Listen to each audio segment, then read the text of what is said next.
जब साबका हुकूमत की जानिब से जहेज़ पर पाबंदी आयद करने के लिए लोगों से सर्वे कराया गया तो 50% ऐसे लोग थे जिनका कहना था कि जहेज़ पर कोई पाबंदी आयद नहीं करनी चाहिए और उनकी नज़र में जहेज़ का मुतालबा जो है वो बिल्कुल जायज़ था। लेकिन अगर वो नहीं प्रोवाइड कर सकते तो उनको तंग करना है, उनको डिच करके उनको बोलना है कि हमें ये चीज़ें चाहिए, वरना आपकी बेटी बैठी हुई है, और वो बैठी ही रहती है। बहुत सारी हमारे सोसाइटी में बहुत सारी लड़कियां थी जिनकी एज काफ़ी ज़्यादा हो गई थी। तो ये मेरे साथ एक दो नहीं, बहुत सारे वाक़या थे। उसके अलावा मेरे साथ कुछ फ़ेलोज़ पढ़ रही थी और उनको यही टेंशन कि यार शादी होने वाली है, लेकिन ये है कि जहेज़ के अभी पैसे नहीं हो रहे हैं या कुछ इस तरह है, मुझे लग रहा है कि मतलब इनकार हो जाना है। तो मैंने जब देखा कि ये इतना ज़्यादा स्वेयर इशू बन रहा है, तो जब मैंने डिस्प्ले लगाया था तो बहुत सारे लोग आए थे, उन्होंने बहुत ज़्यादा बहुत ज़्यादा।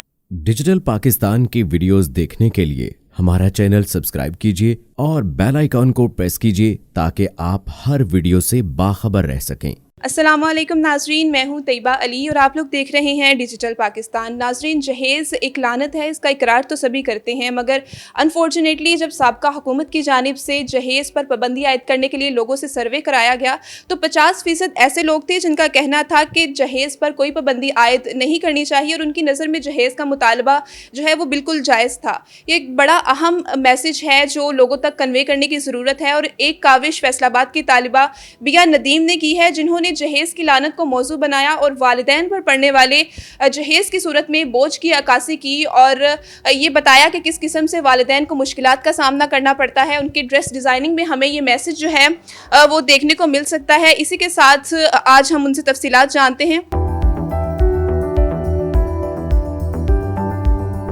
अस्सलामुअलैकुम। वालेकुम सलाम। अच्छा, मुझे सबसे पहले ये बताइएगा कि आपने अपने थीसिस वर्क के लिए इसी टॉपिक का इंतखाब क्यों किया? आपके पास और भी बहुत सारी ऑप्शंस होंगी, तो क्या मैसेज है, क्या पैगाम है जो आप कन्वे करना चाहती थी अपने इस थीसिस वर्क के ज़रिए?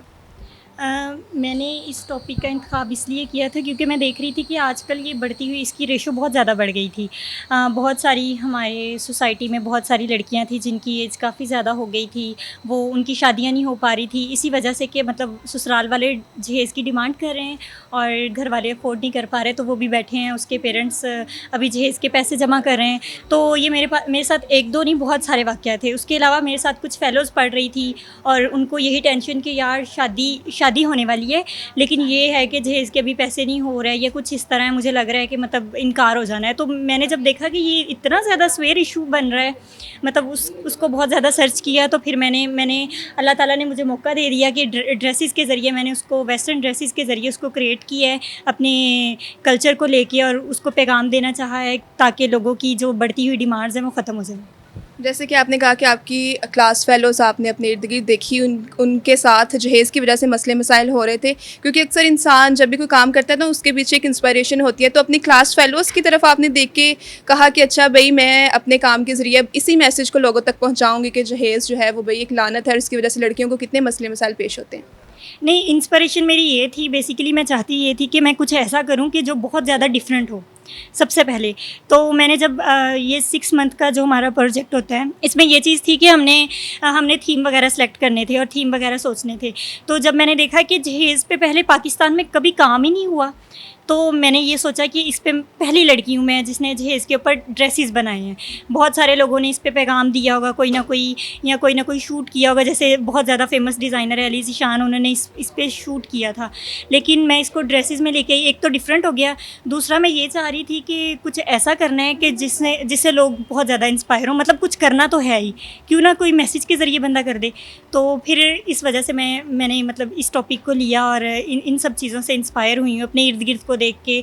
क्लास फेलोज़ को नहीं, बहुत सारे रिलेटिव्स भी थे, बहुत सारे मोहल्ले में या कुछ इस तरह बहुत सारे मैंने लोग देखे हैं जिनका ये वाला बहुत ज़्यादा मसला क्रिएट हो रहा था। तो फिर इस वजह से मैंने उन सब से इंस्पायर होकर एक मैसेज क्रिएट कर दिया। वाकई आपने बड़ा एक अहम मसला जो है ना वो लोगों के सामने रखा है। इसके अलावा जब आपने ये थीसिस अपनी यूनिवर्सिटी में डिस्प्ले किया तो कैसा रिस्पांस था? बिकॉज़ हमारी सोसाइटी में अनफॉर्चुनेटली 50% से ज़्यादा ऐसे लोग हैं जिनका ये कहना है कि जहेज़ जो है ना वो होना चाहिए, उस पर कोई पाबंदी आयद नहीं करनी चाहिए। ठीक है, तो आपको फिर कैसा रिस्पांस मिला? तनकीद का सामना करना पड़ा या अच्छा रिस्पांस मिला? तो उसके बारे में बताइएगा। जब मैंने ये टॉपिक ले लिया था तो मुझे टीचर्स ने एक दफ़ा ये कहा था कि ये सोशल टॉपिक है, एक दफ़ा सोच लो, क्योंकि लोग बहुत ज़्यादा क्वेश्चंस करेंगे। तो मैंने कहा था जब मैंने करना ही है तो फिर सोचना किस चीज़ का। तो एक तो ये चीज़ हो गई, दूसरा ये कि जो मेरा पूरा जो थीम था, इंस्पिरेशन थी, उसमें एक हमारा होता है मूड बोर्ड। मूड ये था कि उसमें डिलीजेंस, उसका मतलब ये कि उम्मीद की किरण, मतलब पेरेंट्स अपनी बेटी को जहेज़ देते हैं वो इस वजह से देते हैं ताकि एक उम्मीद की किरण हो। मतलब मेरे ख़्याल से ये है कि जहेज़ देना चाहिए, लेकिन ज़रूरत के मुताबिक, ऐसे नहीं कि जो डिमांड्स करते हैं। मैं उन सब चीज़ों के ख़िलाफ़ हूँ। अगर पेरेंट्स उस चीज़ को अफोर्ड कर सकते हैं कि वो अपनी बेटी को ये चीज़ें प्रोवाइड कर सकते हैं तो देनी चाहिए, लेकिन अगर वो नहीं प्रोवाइड कर सकते तो उनको तंग करना है, उनको डिच करके उनको बोलना है कि हमें ये चीज़ें चाहिए, वरना आपकी बेटी बैठी हुई है, और वो बैठी ही रहती है।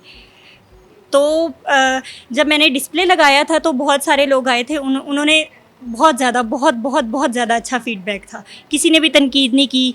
अच्छा, इसमें आप कुछ बता सकती हैं कि एक ड्रेस को बनाने में तकरीबन कितना ख़र्चा आया आपको? मैक्सिमम हमारा ये जो टोटल खर्चा हुआ है वो 3 लाख तक हुआ है, लेकिन एक ड्रेस की मतलब हर ड्रेस की डिफरेंट प्राइस है। किसी का कम है, जैसे कि इसमें आप देख रही हैं कि बहुत ज़्यादा कम एम्बेलिशमेंट है, ज़्यादा एम्ब्रॉयडरी का वर्क है, इसमें टोटली एम्बेलिशमेंट है, तो इसमें भी मिक्स है, इसमें भी मिक्स है, तो मतलब डिफरेंट है। वैसे टोटल मेरा 3 लाख हुआ है, और जो ये वाला मेरा गाउन वाला है ये सबसे ज़्यादा एक्सपेंसिव है, इस पे हुआ है मेरा 1 लाख कॉस्ट तकरीबन। तो कभी किसी ने कहा है कि ये ड्रेसेस हमें दे दें या इस तरीके के ड्रेसेस हमें स्टिच करके दें? जी, बिल्कुल। बहुत सारे लोगों ने मुझसे, जब मैंने डिस्प्ले लगाया था तो 3-4 लड़कियों ने आके बोला है कि ये आप हमें दे दें या इस तरह का डिज़ाइन करके दे दें। तो बेसिकली इसके साथ मेरी थोड़ी पर्सनली अटैचमेंट या फीलिंग्स आ गई हैं, तो ये एज़ अ ब्राइडल मैं खुद यूज़ करूँगी, और अगर किसी ने मुझसे ऐसा बनवाना है तो मैं बना दूँगी। तो उसकी फिर क्या कॉस्ट होगी अगर कोई आपसे बनवाना चाहता है? 1 लाख। इन दी एंड आप क्या पैगाम देना चाहेंगी लड़के के वालिदैन को, स्पेशली जिनकी जानिब से ख़ुद ये मुतालबा किया जाता है कि हमें घर चाहिए जहेज़ में, या बंगला चाहिए या दौलत चाहिए, उनको क्या पैगाम देना चाहेंगी? मैं उनको यही पैगाम देना चाहूँगी कि अगर बेटी अच्छी है, वो खूबसूरत है, पढ़ी लिखी है और उसमें सारे गुण हैं, तो उससे बस शादी कर लेनी चाहिए। मेरे ख़्याल से डिमांड जैसी चीज़ पे उन लोग को फोकस नहीं करना चाहिए, क्योंकि अगर पेरेंट्स अपनी मर्ज़ी से दे रहे हैं तो ठीक है, डिमांड्स नहीं करनी चाहिए। ठीक है, आप ये बताइएगा कि माशाल्लाह आप इतने अच्छे ड्रेस डिज़ाइन कर रही हैं और मुझे लगता है कि फ़्यूचर आपका बहुत ब्राइट होने वाला है, तो क्या समझती हैं आपकी सक्सेस के पीछे किसको क्रेडिट देना चाहेंगी? मैं अपने पेरेंट्स को क्रेडिट देना चाहूँगी। मेरे बाबा का बहुत ज़्यादा सपोर्ट है और उन्होंने मुझे बहुत ज़्यादा हेल्प आउट की है। नाज़रीन, इस वीडियो को बनाने का मकसद उन लोगों की सोच की हौसला शिकनी करना है जिनको लगता है कि जहेज़ में बच्चियों के वालिदैन से मुतालबा करना, घर दौलत जैसे अखराजात का मुतालबा करना जायज़ है। इसी के साथ मुझे दीजिए इजाज़त। अल्लाह हाफ़िज़।